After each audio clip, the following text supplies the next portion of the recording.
নমস্কাৰ বন্ধু বান্ধৱীসকল আজিৰ প্ৰথম কুৱেশ্যনটো হৈছে আহোমসকল প্ৰথম ৰজাজনৰ নাম কি আহোমসকলৰ প্ৰথম ৰজাজনৰ নাম কি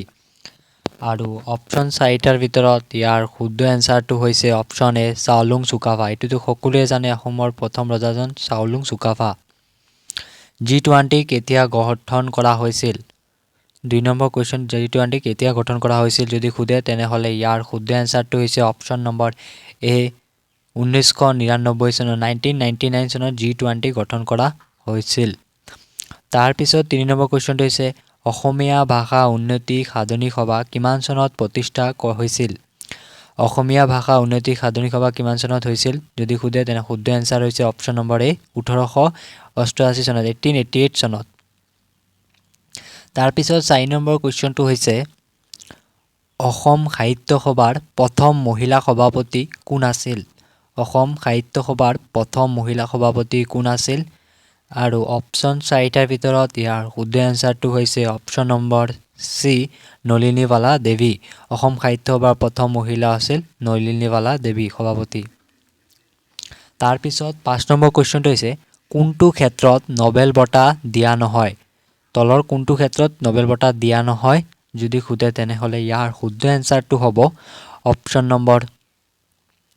সি দৰ্শনৰ বাবে নোবেল বঁটা দিয়া নহয় ভিডিওটো ভাল লাগিলে সাবস্ক্ৰাইব কৰিব নাগেৰিটিং শিৱদৌল কোনে নিৰ্মাণ কৰিছিল নাগেৰিটিং শিৱদৌল কোনে নিৰ্মাণ কৰিছিল যদি খুদে তেনেহলে ইয়াৰ শুদ্ধ এনসাৰটো হ'ব অপচন নম্বৰ এ ৰাজেশ্বৰ সিংহ নাগেৰিটিং শিৱদৌল ৰাজেশ্বৰ সিংহই নিৰ্মাণ কৰাইছিল তাৰ পিছত 7 নম্বৰ ইন্দিৰা গান্ধী আন্তৰ্জাতিক বিমানবন্দৰ ক'ত অৱস্থিত ইন্দিৰা গান্ধী আন্তৰ্জাতিক বিমানবন্দৰখন ক'ত অৱস্থিত যদি খুদে তেনেহলে ইয়াৰ শুদ্ধ এনসাৰটো হ'ব অপচন নম্বৰ ডি দিল্লীত ইন্দিৰা গান্ধী আন্তৰ্জাতিক বিমানবন্দৰটো দিল্লীত অৱস্থিত তাৰ পিছত আইফেল টাৱাৰ কোনখন চহৰত আছে যদি খুদে আইফেল টাৱাৰ কোনখন চহৰত আছে তেনেহলে ইয়াৰ শুদ্ধ এনসাৰটো অপচন 4টাৰ ভিতৰত ইয়াৰ শুদ্ধ এনসাৰ অপচন এ পেৰিছত ফ্ৰান্সৰ ৰাজধানী পেৰিছত অৱস্থিত আইফেল টাৱাৰটো আহোমসকল কোন জনগোষ্ঠীৰ বংশধৰ আছিল আহোমসকল কোন জনগোষ্ঠীৰ বংশধৰ আছিল শুদ্ধ এনসাৰটো হ'ব অপচন নম্বৰ বি টাই জনগোষ্ঠীৰ হয় আহোমসকল তাৰ পিছত অসমৰ কোনখন ঠাইক কন্যাপুৰ বুলি কোৱা হয় অসমৰ কোনখন ঠাইক কন্যাপুৰ বুলি কোৱা হয় শুদ্ধ এনসাৰটো হ'ব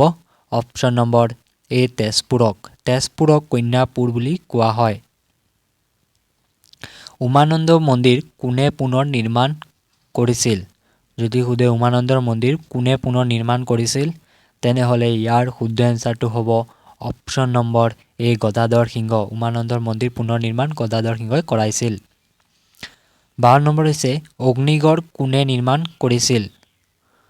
ইয়াৰ শুদ্ধ এনসাৰটো হ'ব অগ্নিগড়টো কোনে নিৰ্মাণ কৰাইছিল অপচন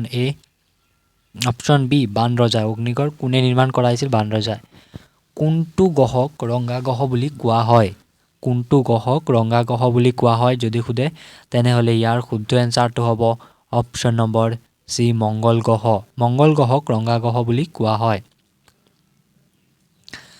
তাৰ পিছত কোনে গোপীনাথ বৰদলৈক লোকপ্ৰিয় প্ৰদান কৰিছিল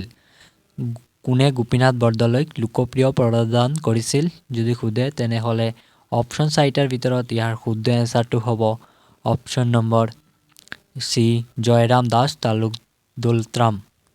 পিছত আজি লাষ্ট কুৱেশ্চনটো হৈছে উত্তৰ পূব ভাৰতৰ আটাইতকৈ ডাঙৰ আৰু দীঘল নদীখনৰ নাম কি